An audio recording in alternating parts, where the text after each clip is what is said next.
जी, अब हम Microsoft Excel 2010 के अंदर देखेंगे हमारे लॉजिकल फंक्शंस क्या होते हैं। और लॉजिकल फंक्शंस में सबसे पहले हम देखेंगे कि हमारा जो एंड फंक्शन है वो क्या करता है। तो हम जाते हैं लॉजिकल में, फार्मूलाज टैब में रिबन में जाकर लॉजिकल पर क्लिक करते हैं और एंड पर क्लिक करते हैं। बेसिकली एंड जो है हम तब यूज करते हैं जब हम चाहें कि हमारी जो दो स्टेटमेंट्स हैं वो ट्रू हैं, तो हमारा जो है रिजल्ट वो ट्रू आएगा। मिसाल के तौर पर मैं ये जो टेबल मेरे सामने है इसके अंदर एम्प्लॉयज हैं, उनकी हायर डेट्स हैं, ईयर्स ऑफ सर्विस है, टाइटल है, पे रेट है और आवर्स हैं और उनकी पे दी गई है। अब मैं ये चेक करना चाहता हूँ कि वो कौन कौन से एम्प्लॉयज हैं जिन्होंने 5 साल से ऊपर सर्विस की है और उनका जो पे रेट है या उनके जो घंटे हैं वो 50 से नीचे हैं और 40 से ऊपर हैं या 45 से ऊपर हैं। तो उसके लिए मैं यहाँ पर इक्वल टू एंड और उसके बाद पहली लॉजिकल आर्ग्यूमेंट दूंगा। तो ईयर्स ऑफ सर्विस है, मैं इसको क्लिक करता हूँ और जाहिर सी बात है ईयर्स ऑफ सर्विस में जैसे कहा कि ग्रेटर देन 5 होना चाहिए। ये पहली कंडीशन है जो ट्रू होनी चाहिए।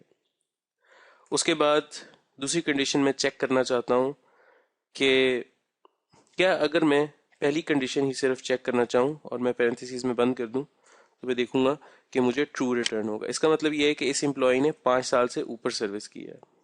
उसके बाद मैं अगर इसको सारे को एक्सटेंड कर दूं नेक्स्ट उसमें, इसका मतलब ये है कि ये जो एम्प्लॉय 2 है इसने 5 साल से कम काम किया है, एम्प्लॉय 3 ने भी 5 साल से कम काम किया है, एम्प्लॉय 4 और 5 ने 5 साल से ज्यादा काम किया है और ये ट्रू फॉल्स इस तरह मुझे रिटर्न कर रहा है। अब अगर मैं चाहता हूं कि मैं 5 साल से ज्यादा भी हो अरसा और मैं ये चाहता हूं कि मैं ये देखूं कि इनका जो पे रेट है वो 20 से ज्यादा होना चाहिए, तो मैं इसको क्लिक करता हूँ और ग्रेटर देन 20 कर देता हूँ और एंटर दबाता हूँ तो फॉल्स आ गया। इसका मतलब ये है कि इसकी ईयर्स ऑफ सर्विस तो हैं 5 से ग्रेटर, लेकिन इसकी जो पे रेट है वो 20 से कम है और यही मैं एक्सटेंड कर देता हूँ क्योंकि रेफरेंस है तो यहाँ तक। तो इस तरह ये मुझे दोनों कंडीशंस का ट्रू जो है वो बता देगा। एक और फंक्शन जो है वो है नॉट का फंक्शन। नॉट बेसिकली फॉल्स है तो उसको ट्रू कर देता है और ट्रू है तो उसको फॉल्स कर देता है। तो हम देखते हैं नॉट और इसको हम करते हैं तो आप ये देखेंगे कि फॉल्स को उसने ट्रू कर दिया और ट्रू को फॉल्स कर दिया जब हम इसको एक्सटेंड करेंगे। और मेरे पास एक और फंक्शन है जिसको हम और फंक्शन बोलते हैं। और फंक्शन बेसिकली आपकी कोई भी आर्ग्यूमेंट अगर दुरुस्त है तो वो आपको ट्रू रिटर्न कर देगा।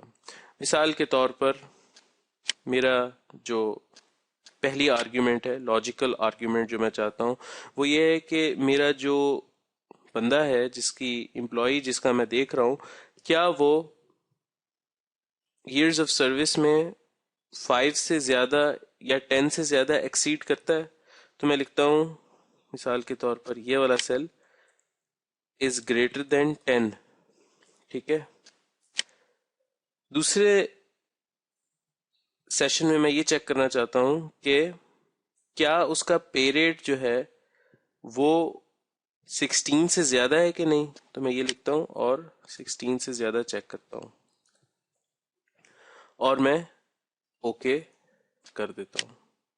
तो आप देखेंगे कि यहाँ पर फॉल्स रिटर्न कर दिया।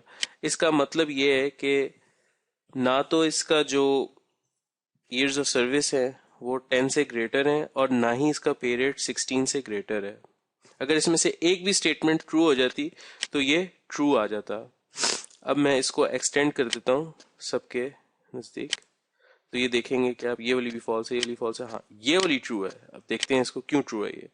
इसका मतलब ये है कि इसका जो पे रेट है वो तो 16 से कम है।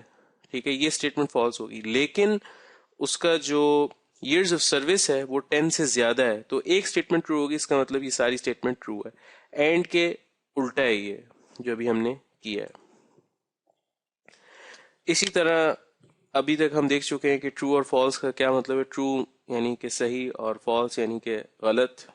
तो ये है ट्रू और फॉल्स। एक और जो फंक्शन लॉजिकल मौजूद है वो है फॉल्स का फंक्शन। अगर आप फॉल्स का फंक्शन डालेंगे तो ये कोई आर्ग्यूमेंट्स नहीं डालता, ये सिर्फ फॉल्स रिटर्न करेगा आपको।